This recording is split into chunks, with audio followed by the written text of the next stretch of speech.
बिस्मिल्लाहिर्रहमानिर्रहीम। अस्सलाम वालेकुम नाज़रीन, आप देख रहे हैं अवान टीवी यूट्यूब चैनल। नाज़रीन, अहम अपडेट आपके साथ शेयर करने जा रहे हैं। सबसे पहले गुजारिश है कि हमारे चैनल को सब्सक्राइब कर लें और वीडियो को लाइक करें ताकि हर नई आने वाली वीडियो आप तक बर वक्त पहुँच सके।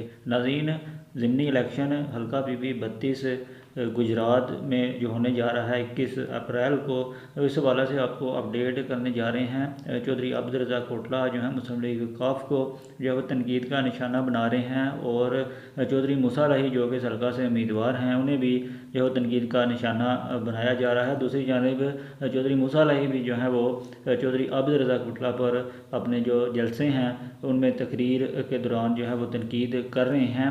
और अब आपको अपडेट करते चलें से चौधरी अब्दुल रज़ाक कोटला का कहना है कि मैं आपको ये पहले ही बता सकता हूँ कि सुबह 11 बजे ही चौधरी मूसा लाही की कामयाबी का नोटिफिकेशन जो है वह हो जाएगा।